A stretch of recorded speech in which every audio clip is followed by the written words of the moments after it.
لا إله إلا الله محمد رسول الله لا إله إلا الله محمد رسول الله جوڑی پا وزن کا پا بربار دا کلمہ ویا لا إله إلا الله محمد رسول الله لا إله إلا الله محمد رسول الله یا فضیلت نڈکا او کلمہ دا اللہ تخوخا او دا اعلی دا یو فضیلت نڈکا دا کلمہ دا اللہ تخوخا دا اعلی دا اللہ تخوخا دا اعلی دا یا ذکر یہ بہتر دے ورسرا سبحان اللہ ویا لا الہ الا اللہ محمد رسول اللہ لا الہ الا اللہ محمد رسول اللہ جوڑی پا وزن کا پا بربار دا کلمہ ویا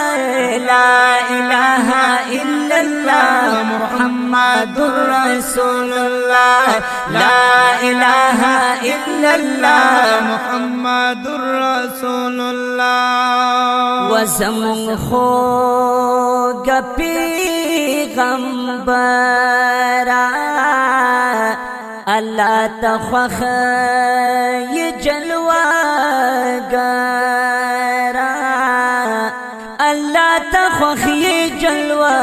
گرا وزمون خوگ پیغمبرا اللہ تخوخ یہ جلوہ گرا اللہ تخوخ جلوہ گرا یاد پرت لو دنیا رڑا شمشاللہ ویا لا الہ الا اللہ محمد رسول اللہ لا الہ الا اللہ محمد رسول اللہ جوڑی پا وزن کا پا بربار دا کلمہ ویا لا الہ الا اللہ محمد رسول اللہ لا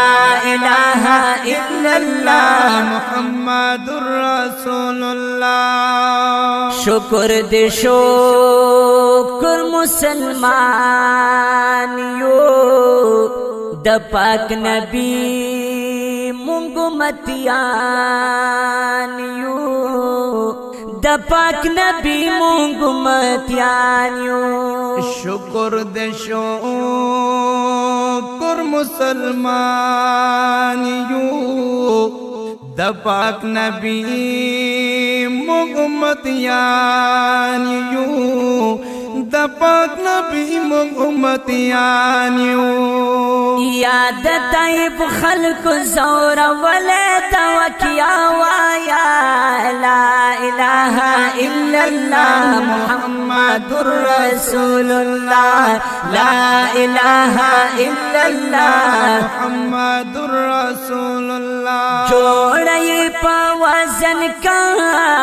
پا بربار دا کلمہ ویا لا الہ الا اللہ محمد رسول اللہ لا الہ الا اللہ محمد رسول اللہ یا مبارک کلمہ دا دغ صفا میں عقیدہ دا دغ صفا میں عقیدہ دا یا مبارک کلمہ دا دغ صفا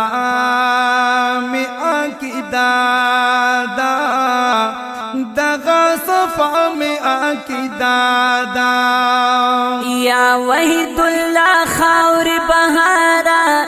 هر انسان ته وینا وایا لا اله الا الله محمد رسول الله لا اله الا الله محمد رسول الله جوړی په وزن کا په برباد کلمه ویا لا اله الا الله محمد رسول الله لا اله الا الله محمد رسول الله اوازونه وړاندې کوي په ډېره مینه جناب زینت الله فایز او قاری محمد نوشاد محمدي د ښکلي نظم شاعر د ډېر ګران او محترم رور د هنګو ښکلا وحید الله خاورې بهار د ناد دپاره فرمایش کړی دی رضوان ریکارډینګ نوشاد اسلامي سټوډیو چونګي نمبر 7 آف کوهاټ والسلام